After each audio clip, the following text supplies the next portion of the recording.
Hey, so it's been a minute. I might be a few days behind, but we're not going to call it a day late and a dollar short. Welcome to Another Talking Head. This is Rona'e Le'Shawn. You know who this is. And, we always want to talk about something, so let's talk about something. You'll hear me say you got me in my car. Best place for me to have an aha moment, for me to reflect, things like that. So, again, if you hear the cars going by, the birds chirping, the wind blowing, charge it to my head and not my heart.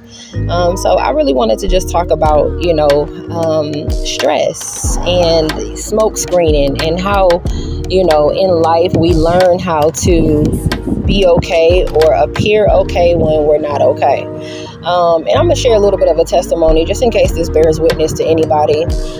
So just this past couple of weeks, in the week, pretty much this week mainly, I've had in the last 3 days 3 different doctor's appointments, and in each one they were all kind of like flabbergasted at the fact that the results weren't coming back with the common thing. They all explained that they had to go to their textbooks and read and research certain things that are going on. And for me, I know without a shadow of a doubt that the things that I'm experiencing is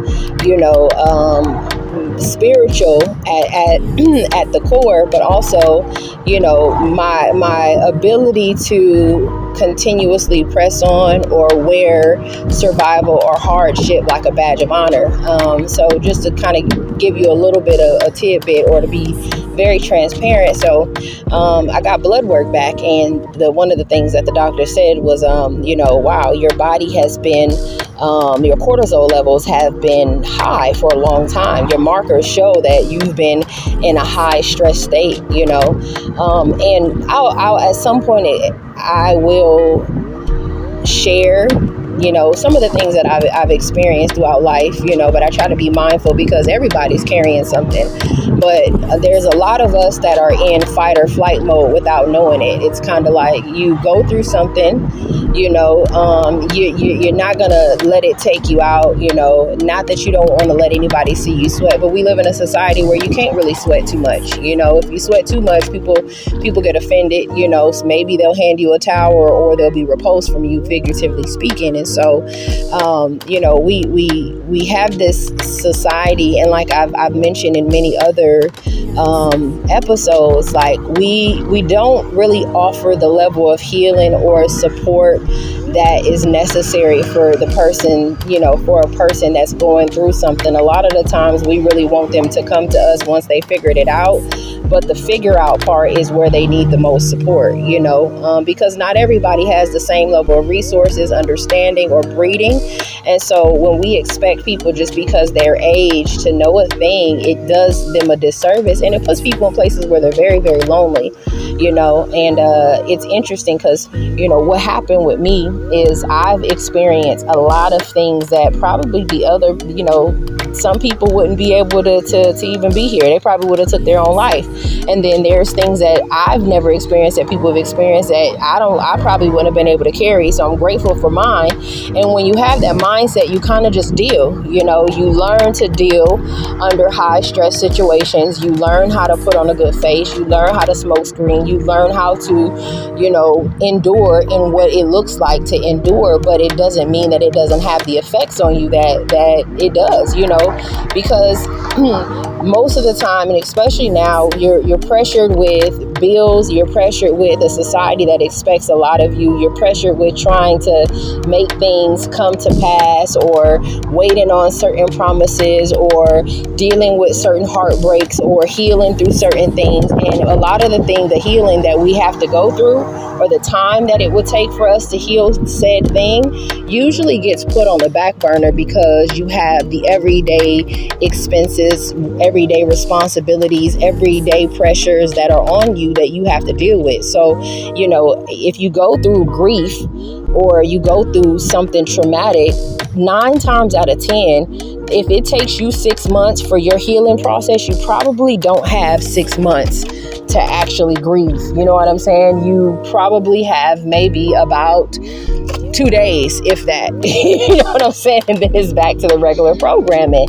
And so one of the things that I found is, for many of us, it just gets stored in your in your emotional space, in your blood. You know what I'm saying? It gets stored in your mind, it gets stored in your cells, it gets stored in places, and then it shows up in your body, because we learn how to just be stressed but keep going, be depressed but keep going, be hurt but keep going, be all the bees that you can carry. And a lot of people, they talk about stress, I guess, but it's really just a matter of really not having the resources or the ability to heal properly in the time that it takes, without being put on a timeline. My timeline for healing might not look like somebody else's, but where is a person actually allotted that to be able to say, hey, you know what?